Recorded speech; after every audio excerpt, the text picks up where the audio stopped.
বাংলাদেশ সহ মোট ৭৫টি দেশের নাগরিকদের ইমিগ্রেন্ট ভিসা প্রক্রিয়া অনির্দিষ্টকালের জন্য স্থগিত করেছে যুক্তরাষ্ট্র। আগামী ২১ জানুয়ারি থেকে কার্যকর হবে এই নতুন নিষেধাজ্ঞা। মার্কিন সংবাদ মাধ্যম ফক্স নিউজের প্রতিবেদনে জানানো হয়, যুক্তরাষ্ট্রের পররাষ্ট্র মন্ত্রণালয় বিশ্বজুড়ে ৭৫টি দেশের কনসুলার অফিসে একটি নির্দেশনা পাঠিয়েছে। নির্দেশনায় বলা হয়েছে, ভিসা যাচাই বাছাই প্রক্রিয়া পুনরায় মূল্যায়ন না করা পর্যন্ত এসব দেশের নাগরিকদের ভিসা আবেদন সরাসরি প্রত্যাখ্যান করতে হবে।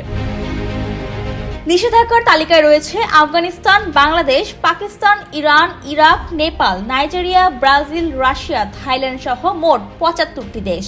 মার্কিন পররাষ্ট্র মন্ত্রণালয়ের মুখপাত্র টমি পিকট জানান, দৃঢ় বন্ধনের আস্থায় শক্তিশালী স্টিলের আরেকটি নাম জেডএসআরএম। যেসব বিদেশি নাগরিক যুক্তরাষ্ট্রে গিয়ে সরকারি ত্রাণ বা সুবিধার ওপর নির্ভর করতে পারে, তাদের প্রবেশ ঠেকাতেই এই পদক্ষেপ।